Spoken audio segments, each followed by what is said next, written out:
ভক্তি, প্রেম আর ঈশ্বরের সাথে আত্মার মিলনের এক অদ্ভুত অনুভূতি। এই তিনটি শব্দের মধ্যেই লুকিয়ে আছে ভারতীয় আধ্যাত্মিক সাহিত্যের এক অপূর্ব সম্পদ, যার নাম বৈষ্ণব পদাবলী। বাংলা সাহিত্যের ইতিহাসে এমন কিছু কাব্য আছে যা শুধু সাহিত্য নয়, মানুষের হৃদয়ের ভাষা হয়ে উঠেছে। বৈষ্ণব পদাবলী তেমনই এক ঐশ্বরিক কাব্যধারা। এখানে আছে প্রেম, আছে বিরহ, আছে মিলনের আনন্দ, আবার আছে ভক্তির অশ্রু। এই পদাবলীর প্রতিটি পংক্তিতে যেন শোনা যায় ভগবান কৃষ্ণের বাঁশির সুর, আর অনুভব করা যায় রাধার হৃদয়ের গভীর প্রেম। বৈষ্ণব পদাবলী মূলত এমন সব গীতি কবিতা যা ভগবান কৃষ্ণ এবং রাধার প্রেমলীলা, বিরহ, মিলন এবং বৃন্দাবনের লীলাকে কেন্দ্র করে রচিত। এই পদগুলো শুধু ধর্মীয় নয়, এগুলো মানুষের অনুভূতির গভীরতম প্রকাশ। এই কাব্যধারার বিকাশ ঘটে বিশেষভাবে চৈতন্য মহাপ্রভুর সময়ে। তার ভক্তি আন্দোলনের ফলে বাংলায় কৃষ্ণ ভক্তি এক নতুন জাগরণ সৃষ্টি করে। সেই জাগরণ থেকেই জন্ম নেয় অসংখ্য ভক্ত কবি, যারা রচনা করেন হৃদয় ছুঁয়ে যাওয়া পদাবলী। এই পদাবলীর রচয়িতাদের মধ্যে বিশেষভাবে উল্লেখযোগ্য বিদ্যাপতি, চণ্ডীদাস, গোবিন্দ দাস কবিরাজ এবং জ্ঞানদাস। তাদের লেখা পদগুলোতে আমরা দেখতে পাই ভক্তি এবং প্রেমের এক অপূর্ব সংমিশ্রণ। কখনো রাধার বিরহে কাঁদছে বৃন্দাবনের আকাশ, আবার কখনো কৃষ্ণের বাঁশির সুরে মুগ্ধ হয়ে গেছে সমগ্র প্রকৃতি। এই পদাবলী শুধু কাব্য নয়, এগুলো এক একটি অনুভূতি, এক একটি ভক্তির ধারা। বৈষ্ণব পদাবলীর উৎপত্তি। বৈষ্ণব পদাবলীর মূল উৎস খুঁজে পাওয়া যায় কৃষ্ণ ভক্তির প্রাচীন ঐতিহ্যে। বিশেষ করে ভগবত পুরাণে বর্ণিত কৃষ্ণের লীলা কাহিনী এই পদাবলীর মূল ভিত্তি। ভগবত পুরাণে বর্ণিত আছে বৃন্দাবনের সেই অপূর্ব লীলার কথা, যেখানে কৃষ্ণ তার বাঁশির সুরে গোপীদের হৃদয় জয় করেছিলেন। এই কাহিনীগুলোই পরে কবিদের কল্পনায় নতুন রূপ পায়। তাঁরা কৃষ্ণ ও রাধার প্রেমকে শুধু দেবতার গল্প হিসেবে দেখেননি, তারা এটাকে মানুষের আত্মার সাথে ঈশ্বরের মিলনের প্রতীক হিসেবে দেখেছেন। এই কারণেই বৈষ্ণব পদাবলীর ভাষা এত গভীর, এত আবেগপূর্ণ। বৈষ্ণব পদাবলীর সবচেয়ে বড় বৈশিষ্ট্য হল এর সরলতা। এই পদগুলোতে এমন সহজ ভাষা ব্যবহার করা হয়েছে যে সাধারণ মানুষও সহজেই তা বুঝতে পারে, কিন্তু সেই সরলতার মধ্যেই লুকিয়ে আছে অসাধারণ গভীরতা। একটি ছোট্ট পদেই কবিরা প্রকাশ করেছেন প্রেমের আনন্দ, বিরহের যন্ত্রণা, ভক্তির অশ্রু আর ঈশ্বরের প্রতি আত্মসমর্পণ। উদাহরণস্বরূপ, এক বিখ্যাত পদে কবি চণ্ডীদাস লিখেছিলেন, সবার উপরে মানুষ সত্য, তাহার উপরে নাই। এই একটি পংক্তির মধ্যেই যেন প্রকাশ পেয়েছে মানবতার সর্বোচ্চ শিক্ষা। বৈষ্ণব পদাবলীর বিষয়বস্তু মূলত কয়েকটি প্রধান ভাগে বিভক্ত: গৌরাঙ্গ লীলা, রাধাকৃষ্ণ প্রেম লীলা, বিরহ পদ, মিলন পদ, বৃন্দাবন লীলা আর রাসলীলা। এই প্রতিটি বিষয়ই মানুষের হৃদয়ের এক একটি আবেগকে প্রকাশ করে। কখনো রাধা কৃষ্ণের জন্য কাঁদছেন, আবার কখনো কৃষ্ণ রাধার সঙ্গে মিলনের আনন্দে মুগ্ধ। এই আবেগগুলো এতটাই জীবন্ত যে পড়তে পড়তে মনে হয় যেন আমরা নিজেরাই সেই বৃন্দাবনের পথে হাঁটছি। কেন বৈষ্ণব পদাবলী এত জনপ্রিয়? বৈষ্ণব পদাবলীর জনপ্রিয়তার প্রধান কারণ হল এর ভক্তির শক্তি। এই পদগুলো শুনলে মানুষের হৃদয়ে এক অদ্ভুত শান্তি নেমে আসে। মন্দিরে, কীর্তনে বা ভক্তি সঙ্গীতে আজও এই পদগুলো সমানভাবে গাওয়া হয়। বিশেষ করে বাংলার গ্রাম বাংলায় এখনো সন্ধ্যা নামলে শোনা যায় কীর্তনের সুর, হরে কৃষ্ণ কৃষ্ণ কৃষ্ণ হরে হরে। এই সুরের মধ্যেই যেন জীবন্ত হয়ে ওঠে বৃন্দাবনের সেই চিরন্তন প্রেম কাহিনী। বৈষ্ণব পদাবলীর ইতিহাসে এমন একটি নাম আছে যাকে ছাড়া এই ভক্তি আন্দোলনের কথা কল্পনাই করা যায় না। তিনি হলেন চৈতন্য মহাপ্রভু। ভক্তদের কাছে তিনি শুধু একজন সাধু বা ধর্মগুরু নন, তিনি হলেন প্রেম ও ভক্তির জীবন্ত প্রতীক। অনেক বৈষ্ণব বিশ্বাস করেন তিনি ছিলেন স্বয়ং শ্রীকৃষ্ণের অবতার, যিনি মানুষের মধ্যে প্রেম ও ভক্তির আলো ছড়িয়ে দিতে পৃথিবীতে এসেছিলেন। এই কারণেই তাঁর জীবন ও কর্মকাণ্ডকে বলা হয় গৌরাঙ্গ লীলা। গৌরাঙ্গ মহাপ্রভুর জন্ম 1486 সালের এক শুভ দিনে গঙ্গার তীরে অবস্থিত নবদ্বীপ শহরে জন্মগ্রহণ করেন গৌরাঙ্গ মহাপ্রভু। তার পিতার নাম ছিল জগন্নাথ মিশ্র আর মায়ের নাম ছিল শচী দেবী। জন্মের সময় তার নাম রাখা হয়েছিল বিশ্বম্ভর মিশ্র, কিন্তু ছোটবেলা থেকেই তার আরেকটি নাম খুব জনপ্রিয় হয়ে ওঠে, নিমাই, কারণ তার জন্ম হয়েছিল একটি নিম গাছের নিচে। শিশু নিমাই ছিলেন অত্যন্ত চঞ্চল, বুদ্ধিমান এবং অদ্ভুত আকর্ষণীয়। বয়স বাড়ার সঙ্গে সঙ্গে নিমাই হয়ে ওঠেন অসাধারণ মেধাবী। তিনি খুব অল্প বয়সেই সংস্কৃত, ব্যাকরণ এবং শাস্ত্রে অসাধারণ দক্ষতা অর্জন করেন। তার বিদ্যার খ্যাতি ছড়িয়ে পড়ে সমগ্র বাংলা জুড়ে। তখন সবাই তাকে ডাকতে শুরু করে নিমাই পণ্ডিত নামে। কিন্তু সেই সময় তিনি কৃষ্ণ ভক্তির পথে পুরোপুরি প্রবেশ করেননি। তিনি ছিলেন একজন পণ্ডিত, বিতর্কপ্রিয় এবং বিদ্যায় গর্বিত যুবক।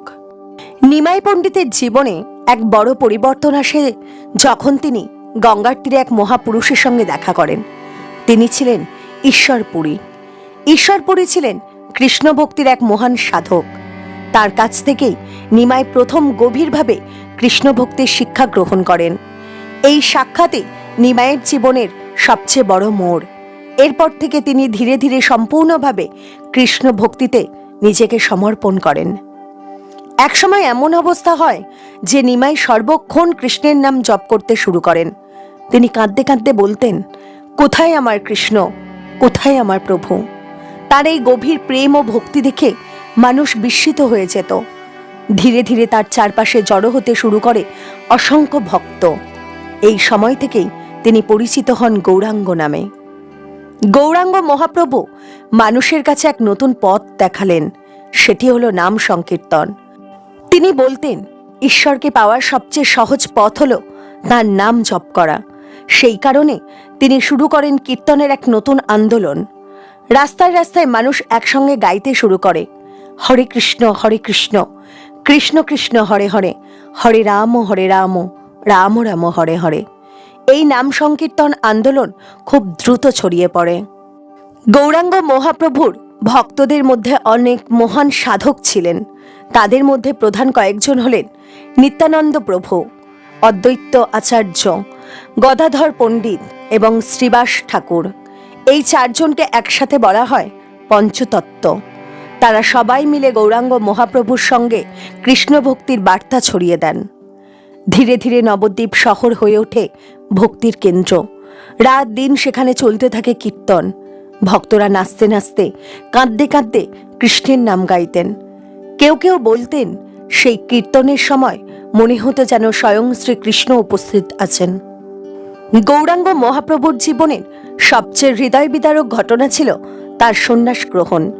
মাত্র 24 বছর বয়সে তিনি সংসার ত্যাগ করেন। এই ঘটনা ঘটে কাটোয়াতে। সেখানে তিনি সন্ন্যাস গ্রহণ করেন এবং নতুন নাম পান, শ্রীকৃষ্ণ চৈতন্য। এই ঘটনা শুনে তার মা শচী দেবী গভীর দুঃখে ভেঙে পড়েন। ভক্তরাও কান্নায় ভেঙে পড়েন।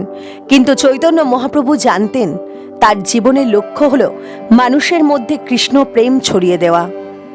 সন্ন্যাস নেওয়ার পরে তিনি চলে যান পুরীতে। সেখানে অবস্থিত বিখ্যাত জগন্নাথ মন্দিরে তিনি দীর্ঘদিন ভক্তি সাধনা করেন। পুরীতে তার কীর্তন এবং কৃষ্ণপ্রেমের কথা আজও কিংবদন্তি। অনেক সময় দেখা যেত তিনি কীর্তনের সময় অচেতন হয়ে পড়ছেন, কারণ তাঁর হৃদয় কৃষ্ণপ্রেমে পরিপূর্ণ হয়ে উঠত। বৈষ্ণব পদাবলিতে গৌরাঙ্গ মহাপ্রভুর লীলা বিশেষ গুরুত্ব পেয়েছে, কারণ তার জীবনই ছিল ভক্তির জীবন্ত উদাহরণ। তিনি দেখিয়েছিলেন ঈশ্বরকে পাওয়ার জন্য বড় বড় যজ্ঞ বা কঠিন সাধনার দরকার নেই, শুধু দরকার একটি শুদ্ধ হৃদয় এবং ভক্তি। বৈষ্ণব পদাবলীর সবচেয়ে হৃদয়স্পর্শী এবং জনপ্রিয় বিষয় হল রাধাকৃষ্ণের প্রেম লীলা। এই প্রেম কেবল দুটি চরিত্রের গল্প নয়, এটি ভক্তি, আত্মসমর্পণ এবং আত্মার সঙ্গে ঈশ্বরের মিলনের এক গভীর প্রতীক। ভক্তদের বিশ্বাস অনুযায়ী ভগবান শ্রীকৃষ্ণ হলেন স্বয়ং পরমাত্মা, আর রাধা হলেন তার প্রেম শক্তি। এই প্রেমলীলা মূলত ঘটে পবিত্র ভূমি বৃন্দাবনে, যেখানে প্রতিটি বৃক্ষ, প্রতিটি নদী, প্রতিটি বাতাস কৃষ্ণের স্মৃতিতে পূর্ণ। বৈষ্ণব কবিরা তাদের পদাবলিতে বৃন্দাবনের এমন এক চিত্র এঁকেছেন যা পড়লে মনে হয় যেন আমরা নিজেরাই সেই জায়গায় উপস্থিত। যমুনার তীরে কদম গাছের ছায়া, মৃদু বাতাসে ভেসে আসছে বাঁশির সুর, আর চারদিকে গোপীদের হাসি। এই অপূর্ব পরিবেশেই শুরু হয় কৃষ্ণ ও রাধার প্রেম কাহিনী। ভগবান কৃষ্ণের হাতে ছিল বাঁশি। যখন সেই বাঁশিতে তিনি সুর তুলতেন, তখন সমগ্র বৃন্দাবন যেন থেমে যেত। পাখিরা গান বন্ধ করে শুনত সেই সুর, গরুগুলি স্থির হয়ে দাঁড়িয়ে থাকত, আর গোপীরা সব কাজ পেলে ছুটে আসতো সেই সুরের টানে। বৈষ্ণব পদাবলিতে বলা হয়, কৃষ্ণের বাঁশির সুর শুধু সঙ্গীত ছিল না, এটি ছিল ঈশ্বরের আহ্বান। একদিন রাধা প্রথমবার সেই বাঁশির সুর শুনলেন। সেই সুর তার হৃদয়কে অদ্ভুতভাবে স্পর্শ করল। তিনি বুঝতে পারলেন না কেন তার মন এত অস্থির হয়ে উঠছে, কেন তার হৃদয় বারবার কৃষ্ণের দিকে আকৃষ্ট হচ্ছে। সেই মুহূর্ত থেকেই শুরু হয় রাধার অন্তরের প্রেম। একদিন বৃন্দাবনের বনে তাদের প্রথম সাক্ষাৎ হয়। কৃষ্ণ মৃদু হাসি দিয়ে রাধার দিকে তাকালেন। রাধা লজ্জায় মুখ নিচু করে দাঁড়িয়ে রইলেন। সেই মুহূর্তটি যেন সময়ের ইতিহাসে চিরস্থায়ী হয়ে গেল। বৈষ্ণব কবিরা বলেন, সেই দিন থেকেই বৃন্দাবনের বাতাসে প্রেমের সুবাস ছড়িয়ে পড়ে। রাধা ও কৃষ্ণের প্রেম ছিল সম্পূর্ণ নিঃস্বার্থ। এখানে ছিল না কোনো স্বার্থ, কোনো অহংকার। এই প্রেম ছিল আত্মার সঙ্গে ঈশ্বরের মিলনের প্রতীক। এই কারণেই বৈষ্ণব পদাবলিতে রাধাকে দেখা হয় ভক্ত আত্মা হিসেবে, আর কৃষ্ণকে দেখা হয় পরম ঈশ্বর হিসেবে। রাধা ও কৃষ্ণের প্রেম কাহিনীতে গোপীদের ভূমিকা অত্যন্ত গুরুত্বপূর্ণ। তারা শুধু দর্শক ছিলেন না, তারাও কৃষ্ণের প্রেমে মুগ্ধ ছিলেন। কৃষ্ণের প্রতি তাদের ভক্তি এতটাই গভীর ছিল যে তারা সবকিছু ভুলে যেতেন। বৈষ্ণব পদাবলিতে গোপীদের এই প্রেমকে বলা হয়েছে পরম ভক্তি। বৈষ্ণব পদাবলীর কবিরা এই প্রেম কাহিনীকে অসাধারণ কাব্যিক ভাষায় প্রকাশ করেছেন। বিশেষ করে চণ্ডীদাস এবং বিদ্যাপতি তাদের পদাবলিতে রাধাকৃষ্ণের প্রেমকে অত্যন্ত গভীরভাবে বর্ণনা করেছেন। তাদের লেখা পদগুলোতে দেখা যায় রাধার লজ্জা, কৃষ্ণের দুষ্টুমি, গোপীদের হাসি আর বৃন্দাবনের অপূর্ব সৌন্দর্য। রাধাকৃষ্ণের প্রেমলীলা শুধুমাত্র একটি গল্প নয়, এর মধ্যে লুকিয়ে আছে এক গভীর আধ্যাত্মিক শিক্ষা। বৈষ্ণব দর্শন অনুযায়ী যেমন রাধা কৃষ্ণকে ছাড়া থাকতে পারেন না, তেমনই মানুষের আত্মাও ঈশ্বরকে ছাড়া সম্পূর্ণ হতে পারে না। এই কারণেই বৈষ্ণব পদাবলিতে রাধার প্রেমকে দেখা হয় সর্বোচ্চ ভক্তির প্রতীক হিসেবে।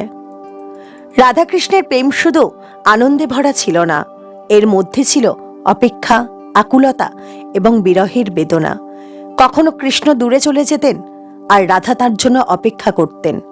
এই অপেক্ষা থেকেই জন্ম নেয় বৈষ্ণব পদাবলীর সবচেয়ে হৃদয় বিদারক অংশ, বিরহ পদ। বৈষ্ণব পদাবলীর অধিকাংশ পদই রাধাকৃষ্ণের প্রেমকে কেন্দ্র করে লেখা। এই প্রেমের মাধ্যমে কবিরা বোঝাতে চেয়েছেন মানুষের হৃদয়ের সবচেয়ে গভীর অনুভূতিই হল প্রেম, আর সেই প্রেম যদি ঈশ্বরের প্রতি হয় তাহলে মানুষ খুব সহজেই তার কাছে পৌঁছতে পারে। প্রেমের সবচেয়ে গভীর অনুভূতি কখন জন্ম নেয় জানেন? যখন প্রিয় মানুষটি দূরে চলে যায়, যখন হৃদয় ভরে ওঠে অপেক্ষায়, চোখ ভরে ওঠে অশ্রুতে, আর মনে শুধু একটি নামই বারবার ফিরে আসে। বৈষ্ণব পদাবলিতে এই অনুভূতির নামই হল বিরহ। রাধা ও কৃষ্ণের প্রেম কাহিনীতে যেমন আনন্দ আছে, তেমনই আছে গভীর বেদনা, আর সেই বেদনাকেই কবিরা প্রকাশ করেছেন বিরহ পদের মাধ্যমে। এখানে আমরা দেখি রাধার হৃদয়ের গভীর যন্ত্রণা, যখন তিনি ভগবান শ্রীকৃষ্ণকে কাছে পান না। একদিন কৃষ্ণ বৃন্দাবন ছেড়ে চলে গেলেন। তার জীবনে নতুন দায়িত্ব শুরু হলো, কিন্তু সেই বিদায় বৃন্দাবনের হৃদয়ে এক গভীর শূন্যতা তৈরি করল। বিশেষ করে রাধার হৃদয় ভেঙে গেল। তিনি প্রতিদিন অপেক্ষা করতে লাগলেন, হয়তো আজ কৃষ্ণ ফিরে আসবেন। কিন্তু দিন যায়, রাত যায়, কৃষ্ণ আর ফিরে আসেন না। বৈষ্ণব কবিরা রাধার বিরহের বর্ণনা এমনভাবে করেছেন যে পড়লে মানুষের চোখে জল এসে যায়। রাধা কখনো বৃন্দাবনের পথে হাঁটছেন, কখনো যমুনার তীরে বসে আছেন, আবার কখনো কৃষ্ণের স্মৃতিতে কাঁদছেন। তিনি তার সখীদের বলেন, কোথায় আমার শ্যাম, কেন তিনি আমাকে ছেড়ে চলে গেলেন? এই প্রশ্নের উত্তর কেউ দিতে পারে না। বিরহ পদের একটি বিশেষ বৈশিষ্ট্য হল, এখানে রাধা শুধু মানুষের সঙ্গে কথা বলেন না, তিনি প্রকৃতির সঙ্গেও কথা বলেন। তিনি কখনো বাতাসকে জিজ্ঞাসা করেন, হে বাতাস, তুমি কি আমার কৃষ্ণকে দেখেছ? কখনো যমুনার জলে তাকিয়ে বলেন, হে নদী, তুমি কি জানো আমার প্রিয় কোথায়? এই দৃশ্যগুলো এতই আবেগপূর্ণ যে মনে হয় যেন প্রকৃতি ও রাধার দুঃখে কাঁদছে। বৈষ্ণব পদাবলীর অনেক কবি বিরহ পদের জন্য বিশেষভাবে বিখ্যাত। বিশেষ করে বিদ্যাপতি এবং চণ্ডীদাস তাদের পদে বিরহের যন্ত্রণা অসাধারণভাবে প্রকাশ করেছেন। তাদের লেখা পদগুলোতে দেখা যায় রাধা কখনো কৃষ্ণের স্মৃতিতে হাসছেন, আবার কখনো অশ্রুতে ভেঙে পড়ছেন। এই বিরহ যেন মানুষের হৃদয়ের এক গভীর সত্যকে প্রকাশ করে। বৈষ্ণব দর্শনে বিরহ শুধু প্রেমের দুঃখ নয়, এর মধ্যে লুকিয়ে আছে এক গভীর আধ্যাত্মিক শিক্ষা। যেমন রাধা কৃষ্ণকে ছাড়া থাকতে পারেন না, তেমনি মানুষের আত্মাও ঈশ্বরকে ছাড়া শান্তি পায় না। এই কারণেই বিরহকে বলা হয় ভক্তির সর্বোচ্চ স্তর, কারণ বিরহের মধ্যেই জন্ম নেয় ঈশ্বরের জন্য সবচেয়ে গভীর আকুলতা। একটি অদ্ভুত বিষয় হল, প্রেম কখনো কখনো দূরত্বের মধ্যেই আরো গভীর হয়ে ওঠে। রাধা যখন কৃষ্ণকে কাছে পান না, তখন তার হৃদয়ে কৃষ্ণের প্রতি ভালোবাসা আরো বেড়ে যায়। এই কারণেই বৈষ্ণব কবিরা বলেন, বিরহ আসলে প্রেমকে আরো পবিত্র করে তোলে। বৈষ্ণব পদাবলিতে বৃন্দাবনের পরিবেশও বিরহের আবেগে ভরে ওঠে। কদম গাছের ছায়া যেন বিষণ্ণ হয়ে পড়ে, যমুনার জল ধীরে ধীরে বয়ে যায়, আর বাতাসে ভেসে আসে কৃষ্ণের স্মৃতি। এই দৃশ্যগুলো কবিরা এমনভাবে বর্ণনা করেছেন যে মনে হয় পুরো বৃন্দাবনই রাধার সঙ্গে কাঁদছে। বৈষ্ণব পদাবলীর বিরহ শুধু রাধা ও কৃষ্ণের গল্প নয়, এটি মানুষের জীবনেরও এক বাস্তব অনুভূতি। আমাদের জীবনেও কখনো এমন মুহূর্ত আসে যখন আমরা কারোর জন্য অপেক্ষা করি। সেই অপেক্ষা, সেই আকুলতা, এই সব অনুভূতি বিরহ পদের মধ্যে প্রতিফলিত হয়েছে। বিরহের মধ্যেই লুকিয়ে থাকে মিলনের আশা। রাধা যতই কাঁদুন না কেন, তার হৃদয়ে সবসময় একটা বিশ্বাস ছিল, একদিন কৃষ্ণ আবার ফিরে আসবেন। এই আশাই তাকে বাঁচিয়ে রাখত। বৈষ্ণব পদাবলীর জগতে প্রেমের দুইটি দিক রয়েছে, একটি হলো বিরহ আর অন্যটি হলো মিলন। যেখানে বিরহ মানুষের হৃদয়কে কাঁদায়, সেখানে মিলন সেই হৃদয়কে আনন্দে ভরিয়ে দেয়। রাধার দীর্ঘ অপেক্ষা, অশ্রু এবং আকুলতার পরে যখন তিনি আবার কৃষ্ণকে কাছে পান, তখন যে আনন্দ জন্ম নেয়, সেটিকেই বৈষ্ণব কবিরা বলেছেন মিলনপদ। এই মিলন শুধু দুটি মানুষের দেখা হওয়া নয়, এটি হলো আত্মার সঙ্গে ঈশ্বরের মিলনের প্রতীক। এই প্রেমলীলার কেন্দ্রে রয়েছেন রাধা এবং ভগবান শ্রীকৃষ্ণ। রাধা দীর্ঘদিন ধরে কৃষ্ণের জন্য অপেক্ষা করেছিলেন। প্রতিটি দিন তার কাছে ছিল এক একটি দীর্ঘ রাত্রির মতো। কিন্তু একদিন হঠাৎ করে সেই অপেক্ষার অবসান হলো। বৃন্দাবনের বনে আবার ভেসে উঠল কৃষ্ণের বাঁশির সুর, আর সেই সুরেই রাধার হৃদয় কেঁপে উঠল। তিনি বুঝতে পারলেন তার প্রিয় শ্যাম আবার ফিরে এসেছেন। যখন রাধা ও কৃষ্ণ আবার একে অপরের সামনে দাঁড়ালেন, তখন সেই মুহূর্তটি ছিল অত্যন্ত আবেগপূর্ণ। রাধার চোখ ভরে উঠল অশ্রুতে। কৃষ্ণ মৃদু হাসি দিয়ে তার দিকে তাকালেন। সেই মুহূর্তে যেন পৃথিবীর সব শব্দ থেমে গেল, শুধু ছিল দুটি হৃদয়ের গভীর অনুভূতি। মিলনের মুহূর্তে রাধার সমস্ত দুঃখ যেন মিলিয়ে গেল। তিনি অনুভব করলেন এক গভীর শান্তি। এই আনন্দকে বৈষ্ণব কবিরা তুলনা করেছেন বসন্তের সঙ্গে। যেমন বসন্ত এলে প্রকৃতি নতুন প্রাণ পায়, তেমনি কৃষ্ণের উপস্থিতিতে রাধার হৃদয়ে আনন্দে ভরে ওঠে। রাধা ও কৃষ্ণের মিলন দেখে সখীরাও আনন্দে ভরে ওঠেন। তারা হাসতে হাসতে বলেন, অবশেষে আমাদের রাধার দুঃখ শেষ হলো। সখীরা এই মিলনের সাক্ষী হয়ে ওঠেন এবং এই আনন্দকে আরো সুন্দর করে তোলেন। বৈষ্ণব পদাবলীর কবিরা মিলনের মুহূর্তকে অত্যন্ত কাব্যিকভাবে বর্ণনা করেছেন। বিশেষ করে জয়দেব, চণ্ডীদাস এবং বিদ্যাপতি তাদের কবিতায় রাধাকৃষ্ণের মিলনের অপূর্ব চিত্র এঁকেছেন। তাদের লেখা পদগুলোতে দেখা যায় রাধার লজ্জা, কৃষ্ণের হাসি, সখীদের আনন্দ আর বৃন্দাবনের অপূর্ব সৌন্দর্য। বৈষ্ণব দর্শনে মিলন শুধু প্রেমের আনন্দ নয়, এটি এক গভীর আধ্যাত্মিক সত্যকে প্রকাশ করে। যখন মানুষ সত্যিকারের ভক্তি নিয়ে ঈশ্বরকে ডাকেন, তখন একসময় সেই ভক্তি তাকে ঈশ্বরের কাছে পৌঁছে দেয়। আর এই মুহূর্তটিই হল আত্মা এবং পরমাত্মার মিলন। এই কারণেই বৈষ্ণব কবিরা মিলনকে দেখেছেন এক পবিত্র আধ্যাত্মিক অভিজ্ঞতা হিসেবে। রাধা ও কৃষ্ণের মিলনের সময় বৃন্দাবনের প্রকৃতিও যেন আনন্দে ভরে ওঠে। কদম গাছের ফুল ফুটে ওঠে, পাখিরা মধুর সুরে গান গায়, আর যমুনার জল মৃদু শব্দে বয়ে যায়। এই দৃশ্যগুলো কবিরা এমনভাবে বর্ণনা করেছেন যে মনে হয় পুরো প্রকৃতি এই মিলনের আনন্দ উদযাপন করছে। বৈষ্ণব পদাবলীর মিলন আমাদের একটি গুরুত্বপূর্ণ শিক্ষা দেয়। জীবনে যতই দুঃখ বা বিরহ আসুক না কেন, সত্যিকারের প্রেম ও ভক্তি একদিন আনন্দ এনে দেয়। এই কারণেই বৈষ্ণব কবিরা বলেন, যে হৃদয়ে ভক্তি আছে সেই হৃদয় একদিন অবশ্যই ঈশ্বরের সান্নিধ্য লাভ করবে। যখন আমরা বৈষ্ণব পদাবলীর কথা বলি, তখন যে স্থানটির কথা সবচেয়ে বেশি উচ্চারিত হয় সেটি হলো পবিত্র বৃন্দাবন। এই বৃন্দাবন শুধু একটি স্থান নয়, এটি ভক্তদের কাছে এক স্বর্গীয় ভূমি। কারণ এই স্থানেই সংগঠিত হয়েছে ভগবান শ্রীকৃষ্ণের অসংখ্য অলৌকিক ও আনন্দময় লীলা। বৈষ্ণব পদাবলীর কবিরা তাদের কাব্যে বৃন্দাবনের এমন একটি চিত্র এঁকেছেন যা শুনলে মনে হয় যেন আমরা নিজেরাই সেই সময়ে উপস্থিত।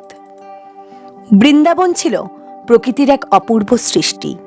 চারদিকে সবুজ বন, যমুনার শান্ত জলধারা, কদম গাছের ছায়া আর অসংখ্য ফুলের সুবাস। এই পরিবেশেই বড় হয়ে উঠছিলেন কৃষ্ণ। বৈষ্ণব পদাবলীতে বলা হয়, বৃন্দাবনের প্রতিটি গাছ, প্রতিটি ফুল, প্রতিটি নদী কৃষ্ণের স্মৃতিতে পূর্ণ। কৃষ্ণের শৈশব ছিল আনন্দে ভরা। তিনি ছিলেন অত্যন্ত দুষ্টু এবং চঞ্চল। কখনো তিনি গোপালদের সঙ্গে খেলতেন, কখনো গরুর পাল নিয়ে বনে চলে যেতেন। তার হাসি, তার দুষ্টুমি সবই বৃন্দাবনের মানুষের হৃদয় জয় করেছিল। কৃষ্ণের শৈশবের সবচেয়ে মজার গল্পগুলোর একটি হলো মাখন চুরি। বৃন্দাবনের গোপীরা খুব যত্ন করে মাখন তৈরি করতেন, কিন্তু কৃষ্ণ এবং তার বন্ধুদের একটি দুষ্টু অভ্যাস ছিল। তারা গোপীদের বাড়িতে চুপি চুপি ঢুকে সেই মাখন চুরি করে খেতেন। এই ঘটনা নিয়ে গোপীরা প্রায়ই অভিযোগ করতেন কৃষ্ণের মা যশোদার কাছে, কিন্তু কৃষ্ণের মিষ্টি হাসি দেখে সবাই শেষ পর্যন্ত হেসে ফেলতেন। কৃষ্ণ তার বন্ধুদের সঙ্গে গরু চড়াতে বনে যেতেন। তাদের বলা হতো গোপাল। সারা দিন তারা খেলাধুলো করতেন, গান গাইতেন এবং নদীর ধারে বসে গল্প করতেন। এই সরল এবং আনন্দময় জীবনই বৃন্দাবনের মানুষের হৃদয়কে ভরিয়ে রেখেছিল। কৃষ্ণের হাতে ছিল বাঁশি। যখন তিনি সেই বাঁশিতে সুর তুলতেন, তখন সমগ্র বৃন্দাবন যেন মুগ্ধ হয়ে যেত। পাখিরা গান বন্ধ করে শুনত সেই সুর, গরুরা স্থির হয়ে দাঁড়িয়ে থাকত, আর গোপীরা সেই সুরের টানে ছুটে আসত। এই বাঁশির সুর বৈষ্ণব পদাবলীর অন্যতম প্রধান প্রতীক। বৃন্দাবনের লীলার সঙ্গে জড়িয়ে আছে রাধার নাম। রাধা ছিলেন বৃন্দাবনের সৌন্দর্যের প্রতীক। কৃষ্ণের বাঁশির সুর শুনে তার হৃদয় ভরে উঠত প্রেমে। বৈষ্ণব কবিরা তাঁদের এই পদে প্রেমকে সুন্দরভাবে প্রকাশ করেছেন। বৃন্দাবনে কৃষ্ণ শুধু খেলাধুলো করতেন না, তিনি অনেক অলৌকিক লীলাও করেছেন। কখনো তিনি অসুরদের পরাজিত করেছেন, কখনো আবার গোপালদের বিপদ থেকে রক্ষা করেছেন। এই ঘটনাগুলো বৃন্দাবনের মানুষের কাছে তাকে আরো প্রিয় করে তুলেছিল। বৈষ্ণব পদাবলীর কবিরা বৃন্দাবনকে শুধু একটি স্থান হিসেবে দেখেননি। তাদের কাছে বৃন্দাবন ছিল এক আধ্যাত্মিক জগৎ। বিশেষ করে গোবিন্দ দাস কবিরাজ এবং জ্ঞানদাস, তাদের পদে বৃন্দাবনের সৌন্দর্য অত্যন্ত সুন্দরভাবে বর্ণনা করেছেন। তাদের কবিতায় আমরা দেখতে পাই বনের মৃদু বাতাস, যমুনার শান্ত জল আর কৃষ্ণের বাঁশির সুরে ভরা এক স্বপ্নের পৃথিবী। বৈষ্ণব দর্শনে বৃন্দাবন শুধু একটি ভৌগোলিক স্থান নয়, এটি মানুষের হৃদয়ের প্রতীক। যে হৃদয়ে ভক্তি আছে, যে হৃদয়ে ঈশ্বরের জন্য ভালোবাসা আছে, সেই হৃদয়ই আসলে বৃন্দাবন। এই কারণেই ভক্তরা বিশ্বাস করেন, যদি হৃদয়ে কৃষ্ণের নাম থাকে তাহলে পৃথিবীর যে কোনো স্থানই বৃন্দাবন হয়ে উঠতে পারে। বৈষ্ণব পদাবলীর সবচেয়ে রহস্যময় এবং আধ্যাত্মিক অংশগুলোর মধ্যে একটি হলো রাসলীলা। এই রাসলীলা শুধু একটি নৃত্য নয়, এটি প্রেম, ভক্তি এবং ঈশ্বরের সঙ্গে আত্মার মিলনের এক অপূর্ব প্রতীক। রাসলীলার কাহিনী ঘটেছিল পবিত্র ভূমি বৃন্দাবনে। এই লীলার কেন্দ্রে রয়েছেন ভগবান শ্রীকৃষ্ণ এবং তার পরম প্রেমিকা রাধা। বৈষ্ণব পদাবলীর কবিরা তাদের পদে এই রাসলীলাকে এমনভাবে বর্ণনা করেছেন যে মনে হয় এটি যেন এক স্বর্গীয় ঘটনা। এক পূর্ণিমার রাতে বৃন্দাবনের বনভূমি ছিল অত্যন্ত শান্ত এবং সুন্দর। চারদিকে চাঁদের আলো ছড়িয়ে পড়েছিল। ঠিক সেই সময় কৃষ্ণ তার বাঁশিতে মধুর সুর তুললেন। সেই সুর এতটাই মায়াবী ছিল যে বৃন্দাবনের সব গোপীরা সেই সুর শুনে মুগ্ধ হয়ে গেলেন। তারা সব কাজ ফেলে ছুটে এলেন কৃষ্ণের কাছে। কৃষ্ণের বাঁশির সুর শুনে গোপীরা যেন নিজেদের সবকিছু ভুলে গেলেন। কেউ রান্না করছিলেন, কেউ পরিবারের সঙ্গে কথা বলছিলেন, আবার কেউ ঘরের কাজ করছিলেন। কিন্তু সেই সুর শুনে তারা সবকিছু ছেড়ে কৃষ্ণের কাছে ছুটে এলেন।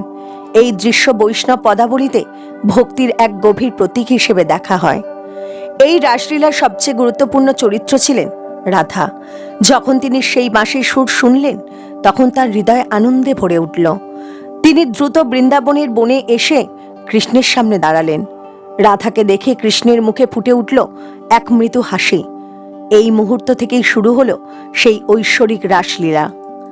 কৃষ্ণ গোপীদের সঙ্গে নৃত্য শুরু করলেন, কিন্তু এখানে ঘটল এক অলৌকিক ঘটনা। প্রতিটি গোপী অনুভব করলেন যে কৃষ্ণ শুধুমাত্র তার সঙ্গেই নৃত্য করছেন। এটি সম্ভব হয়েছিল কারণ কৃষ্ণ তার অসীম শক্তির মাধ্যমে নিজেকে অনেক রূপে প্রকাশ করেছিলেন। এই দৃশ্য দেখে মনে হয়েছিল যেন পুরো বৃন্দাবন আনন্দে ভরে উঠেছে। রাসলীলার সময় বৃন্দাবনের প্রকৃতিও যেন আনন্দে ভরে উঠেছিল। পাখিরা মধুর সুরে গান গাইছিল, ফুলগুলো সুগন্ধ ছড়াচ্ছিল, আর যমুনার জল মৃদু শব্দে বয়ে যাচ্ছিল। চাঁদের আলোয় সেই রাত যেন এক স্বপ্নের মতো হয়ে উঠেছিল। বৈষ্ণব পদাবলীর কবিরা রাসলীলাকে অত্যন্ত সুন্দরভাবে বর্ণনা করেছেন।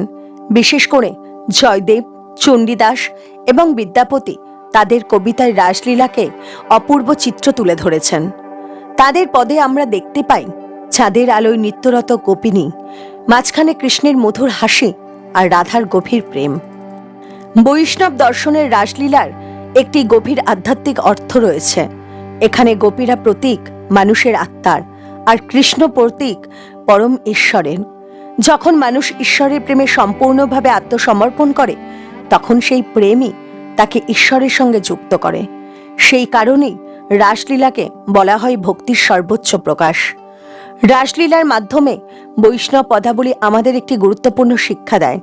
ঈশ্বরের প্রতি প্রেম যদি সত্যিকারের হয় তাহলে সেই প্রেম মানুষের জীবনকে আনন্দে ভরে দেয়। এই প্রেমে নেই অহংকার, নেই স্বার্থপরতা, আছে শুধু ভক্তি এবং আত্মসমর্পণ। বৈষ্ণব পদাবলী শুধুমাত্র রাধাকৃষ্ণের প্রেম কাহিনী নয়, এটি একটি বিশাল সাহিত্য ভাণ্ডার যা সৃষ্টি করেছেন বহু মহান কবি। এই কবিরা তাদের হৃদয়ের গভীর ভক্তি ও প্রেম দিয়ে রচনা করেছেন অসংখ্য পদ। তাদের কাব্যই আজও মানুষের হৃদয়কে স্পর্শ করে। বৈষ্ণব পদাবলীর ইতিহাসে কয়েকজন কবির অবদান বিশেষভাবে গুরুত্বপূর্ণ। বিদ্যাপতি প্রেমের কবি। বৈষ্ণব পদাবলীর ইতিহাসে প্রথম যে নামটি অত্যন্ত শ্রদ্ধার সঙ্গে উচ্চারিত হয় তিনি হলেন বিদ্যাপতি। তিনি ছিলেন মিথিলার একজন মহান কবি।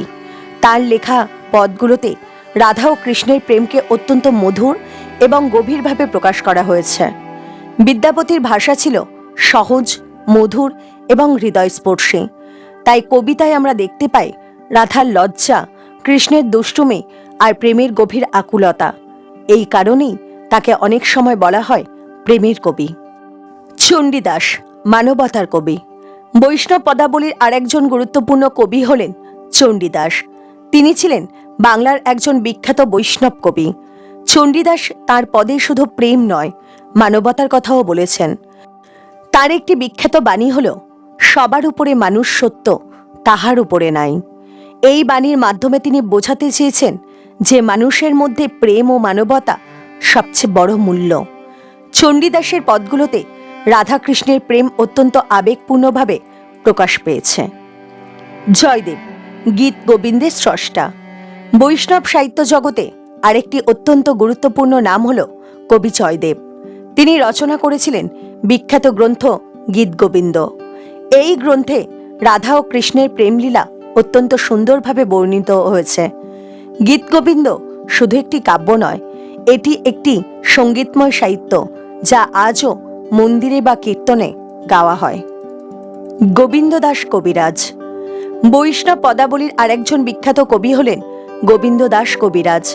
তার লেখা পদগুলো অত্যন্ত মধুর এবং সুরেলা। বিশেষ করে রাধার বিরহের বর্ণনায় তিনি ছিলেন অসাধারণ। তার পদগুলো পড়লে মনে হয় যেন রাধার হৃদয়ের গভীর অনুভূতিগুলো আমাদের সামনে জীবন্ত হয়ে উঠেছে। জ্ঞানদাস। বৈষ্ণব পদাবলীর আরেকজন উল্লেখযোগ্য কবি হলেন জ্ঞানদাস। তিনি তার পদে কৃষ্ণের লীলাকে অত্যন্ত সুন্দরভাবে বর্ণনা করেছেন। জ্ঞানদাসের কবিতায় আমরা দেখতে পাই বৃন্দাবনের প্রকৃতি, কৃষ্ণের বাঁশির সুর আর গোপীদের গভীর প্রেম। এই সবকিছু মিলিয়ে তার পদগুলো অত্যন্ত আকর্ষণীয় হয়ে উঠেছে। বৈষ্ণব পদাবলীর অনেক কবি ছিলেন মহান ভক্ত চৈতন্য মহাপ্রভুর অনুসারী। তারা গৌরাঙ্গ মহাপ্রভুর জীবন ও কীর্তন আন্দোলন দ্বারা গভীরভাবে প্রভাবিত হয়েছিলেন। এই কারণেই তাদের পদে শুধু রাধাকৃষ্ণের প্রেম নয়, গৌরাঙ্গ মহাপ্রভুর ভক্তির কথাও পাওয়া যায়। বৈষ্ণব পদাবলীর কবিদের কিছু বিশেষ বৈশিষ্ট্য ছিল। তারা তাদের পদে সহজ ভাষা ব্যবহার করেছেন, গভীর আবেগ প্রকাশ করেছেন এবং সঙ্গীতের সঙ্গে মিলিয়ে পদ রচনা করেছেন। এই কারণেই তাদের লেখা পদগুলো শুধু পড়ার জন্য নয়, গাওয়ার জন্য অত্যন্ত জনপ্রিয়। এই কবিদের রচিত পদগুলো শত শত বছর ধরে মানুষের হৃদয়ে জায়গা করে নিয়েছে। আজও মন্দিরে, কীর্তনে এবং সাংস্কৃতিক অনুষ্ঠানে এই পদগুলো গাওয়া হয়। এই সাহিত্য শুধু ধর্মীয় নয়, এটি বাংলার সংস্কৃতি ও সঙ্গীতের একটি গুরুত্বপূর্ণ অংশ। বৈষ্ণব পদাবলী শুধু একটি সাহিত্য ধারা নয়, এটি এক গভীর সঙ্গীতময় ভক্তির জগৎ। এই পদগুলো শুধু পড়ার জন্য লেখা হয়নি, এগুলো গাওয়ার জন্য, অনুভব করার জন্য এবং ভক্তির আনন্দে ডুবে যাওয়ার জন্য সৃষ্টি হয়েছে। এই কারণেই বৈষ্ণব পদাবলীকে বুঝতে হলে তার ভাষা, সুর এবং কীর্তনের ঐতিহ্য সম্পর্কে জানা অত্যন্ত জরুরি। এই ঐতিহ্যের বিস্তার ঘটেছিল মহান বৈষ্ণব সাধক চৈতন্য মহাপ্রভুর নাম সংকীর্তন আন্দোলনের মাধ্যমে। বৈষ্ণব পদাবলীর অন্যতম বৈশিষ্ট্য হল এর ভাষা। এই পদগুলো সাধারণ মানুষের বোঝার মতো সহজ ভাষায় লেখা হয়েছে। কবিরা কঠিন সংস্কৃত ভাষা ব্যবহার করেননি, বরং তারা ব্যবহার করেছেন সহজ বাংলা, মৈথিলি এবং ব্রজবুলি ভাষা। এই কারণেই সাধারণ মানুষ খুব সহজেই এই পদগুলো বুঝতে এবং অনুভব করতে পারেন। বৈষ্ণব পদাবলীর অনেক পদ লেখা হয়েছে ব্রজবুলি ভাষায়। এই ভাষাটি মূলত মৈথিলি ও বাংলার মিশ্রণে তৈরি একটি কাব্যিক ভাষা। বিখ্যাত কবি বিদ্যাপতির কবিতা এই ভাষার উপর গভীর প্রভাব ফেলেছিল। পরে বাংলা বৈষ্ণব কবিরা এই ভাষা ব্যবহার করে অসংখ্য সুন্দর পদ রচনা করেন। এই ভাষার মাধুর্য বৈষ্ণব পদাবলীকে আরও আকর্ষণীয় করে তুলেছে। বৈষ্ণব পদাবলীর আরেকটি গুরুত্বপূর্ণ দিক হল এর সুর। এই পদগুলো বিশেষ সুরে গাওয়া হয়, যা মানুষের হৃদয়কে গভীরভাবে স্পর্শ করে। এই সুরগুলো অনেক সময় ধীর ও মধুর হয়, আবার কখনো অত্যন্ত উচ্ছ্বসিত। বিশেষ করে রাধাকৃষ্ণের প্রেমলীলা বর্ণনা করা পদগুলোতে সুরের আবেগ খুব গভীরভাবে প্রকাশ পায়। বৈষ্ণব পদাবলী সবচেয়ে বেশি জনপ্রিয় হয়েছে কীর্তনের মাধ্যমে। কীর্তন হলো এমন একটি ভক্তিমূলক সঙ্গীত যেখানে ভক্তরা একসঙ্গে ঈশ্বরের নাম গেয়ে থাকেন। এই কীর্তনের মাধ্যমে রাধাকৃষ্ণের প্রেমলীলা এবং ভক্তির কাহিনী মানুষের হৃদয়ে পৌঁছে যায়। বৈষ্ণব ধর্মের ইতিহাসে একটি গুরুত্বপূর্ণ ঘটনা ছিল নাম সংকীর্তনের আন্দোলন। এই আন্দোলনের নেতৃত্ব দিয়েছিলেন চৈতন্য মহাপ্রভু। তিনি মানুষের মধ্যে ভক্তি জাগিয়ে তুলতে নাম সংকীর্তনের প্রচার করেছিলেন। ভক্তরা করতাল, মৃদঙ্গ এবং অন্যান্য বাদ্যযন্ত্রের সঙ্গে শ্রীকৃষ্ণের নাম গেয়ে আনন্দে মেতে উঠতেন। এই আন্দোলনের ফলে বৈষ্ণব পদাবলী সারা বাংলায় এবং ভারতের বিভিন্ন অঞ্চলে ছড়িয়ে পড়ে। বৈষ্ণব কীর্তনে সাধারণত কয়েকটি বিশেষ বাদ্যযন্ত্র ব্যবহার করা হয়, যেমন মৃদঙ্গ, করতাল, খোল, ঝাঁঝরি। এই বাদ্যযন্ত্রগুলোর সুর কীর্তনকে আরও প্রাণবন্ত করে তোলে। যখন এই বাদ্যযন্ত্রের সঙ্গে বৈষ্ণব পদাবলী গাওয়া হয়, তখন সেই পরিবেশ হয়ে ওঠে অত্যন্ত আনন্দময় এবং ভক্তিময়। কীর্তনের সময় ভক্তরা শুধু গান গেয়ে থেমে থাকেন না, অনেক সময় তারা আনন্দে নাচতেও শুরু করেন। এই আনন্দকে বলা হয় ভক্তির উন্মাদনা। এই দৃশ্য অনেক সময় দেখা যেত যখন চৈতন্য মহাপ্রভু নিজে নাম সংকীর্তনে অংশ নিতেন। তার ভক্তি এবং প্রেম দেখে অন্য ভক্তরাও গভীরভাবে অনুপ্রাণিত হতেন। আজও বৈষ্ণব পদাবলী তার জনপ্রিয়তা হারায়নি। বাংলার মন্দির, আশ্রম এবং সাংস্কৃতিক অনুষ্ঠানে এই পদগুলো আজও গাওয়া হয়। অনেক শিল্পী তাদের সুমধুর কণ্ঠে এই পদগুলো গেয়ে মানুষের হৃদয়কে স্পর্শ করেন। এই ঐতিহ্য শত শত বছর ধরে বেঁচে আছে এবং ভবিষ্যতেও থাকবে। প্রিয় দর্শকবৃন্দ, এখন আমরা এই আধ্যাত্মিক যাত্রার শেষ প্রান্তে এসে পৌঁছেছি। এই পুরো ভিডিওতে আমরা জানলাম বৈষ্ণব পদাবলীর গভীর ইতিহাস, প্রেম, ভক্তি এবং আধ্যাত্মিকতার অসাধারণ কাহিনী। বৈষ্ণব পদাবলী শুধু কিছু কবিতার সংকলন নয়, এটি হলো মানুষের হৃদয়ের গভীরতম অনুভূতির প্রকাশ। এই পদগুলোর মধ্যে রয়েছে প্রেম, ভক্তি, বিরহ, মিলন এবং ঈশ্বরের প্রতি সম্পূর্ণ আত্মসমর্পণের শিক্ষা। বৈষ্ণব পদাবলী আমাদের একটি বড় শিক্ষা দেয়। সত্যিকারের প্রেম কখনো স্বার্থপর হয় না। রাধার প্রেম ছিল সম্পূর্ণ নিঃস্বার্থ। তিনি কৃষ্ণকে ভালোবাসতেন নিজের সুখের জন্য নয়, বরং কৃষ্ণের সুখের জন্য। এই প্রেমই হল ভক্তির প্রকৃত রূপ। বৈষ্ণব পদাবলীকে সাধারণ মানুষের কাছে পৌঁছে দেওয়ার ক্ষেত্রে অসাধারণ ভূমিকা পালন করেছিলেন মহান ভক্ত চৈতন্য মহাপ্রভু। তিনি নাম সংকীর্তনের মাধ্যমে মানুষকে শেখালেন, ঈশ্বরকে পাওয়ার জন্য কঠিন তপস্যা নয়, প্রয়োজন শুধু সত্যিকারের ভালোবাসা। তিনি বলতেন, হরে কৃষ্ণ নামের মধ্যেই রয়েছে মুক্তির পথ। তার কীর্তনের মাধ্যমে বৈষ্ণব পদাবলী সারা বাংলায় ছড়িয়ে পড়ে। বৈষ্ণব পদাবলীর সৌন্দর্য এত গভীর হয়েছে কারণ অসাধারণ কিছু কবি তাদের হৃদয়ের অনুভূতিকে পদে রূপ দিয়েছেন, যেমন বিদ্যাপতি, চণ্ডীদাস, জ্ঞানদাস, গোবিন্দ দাস। তাদের লেখা পদগুলো শত শত বছর ধরে মানুষের হৃদয়ে ভক্তির আলো জ্বালিয়ে রেখেছে। আজও যখন এই পদগুলো কীর্তনে গাওয়া হয়, তখন মানুষের হৃদয় ভক্তিতে ভরে ওঠে। বৈষ্ণব পদাবলীর কেন্দ্রে রয়েছে রাধাকৃষ্ণের প্রেম। এই প্রেম সাধারণ প্রেম নয়, এটি হলো চিরন্তন প্রেম, দিব্য প্রেম, আত্মা ও পরমাত্মার মিলনের প্রতীক। এই কারণেই রাধাকৃষ্ণের প্রেমের গল্প আজও মানুষের হৃদয়কে স্পর্শ করে। আজকের ব্যস্ত পৃথিবীতে মানুষ প্রায়ই ভুলে যায় ভালোবাসা, সহানুভূতি এবং ভক্তির প্রকৃত অর্থ। বৈষ্ণব পদাবলী আমাদের মনে করিয়ে দেয়, জীবনের সবচেয়ে বড় শক্তি হল প্রেম। যেখানে প্রেম আছে সেখানে ঈশ্বর আছেন। বৈষ্ণব পদাবলী আমাদের শেখায় ভালোবাসতে, ক্ষমা করতে এবং ঈশ্বরের উপর ভরসা রাখতে। যদি আমরা আমাদের জীবনে এই শিক্ষাগুলো অনুসরণ করি, তাহলে আমাদের জীবন সত্যি সুন্দর হয়ে উঠবে। বৈষ্ণব পদাবলীর এই অসাধারণ জগৎ আমাদের শেখায় প্রেমই হলো ভক্তির পথ, আর ভক্তি হলো ঈশ্বরকে পাওয়ার সবচেয়ে সহজ উপায়। এই কারণেই শত শত বছর পেরিয়ে গেলেও বৈষ্ণব পদাবলীর গান আজও মানুষের হৃদয়ে বাজে। ভিডিওটি যদি আপনাদের ভালো লাগে তাহলে অবশ্যই ভিডিওটিতে একটি লাইক করবেন, কমেন্ট করে আপনার মতামত জানাবেন, আর আমাদের চ্যানেলটি সাবস্ক্রাইব করে রাখবেন। কারণ এই চ্যানেলে আমরা নিয়মিত নিয়ে আসি ভগবদ্গীতা, পুরাণ, ভক্তি এবং আধ্যাত্মিকতার অজানা ও রহস্যময় কাহিনী। সবাইকে অসংখ্য ধন্যবাদ। ভালো থাকবেন, সুস্থ থাকবেন। জয় রাধে, জয় শ্রীকৃষ্ণ।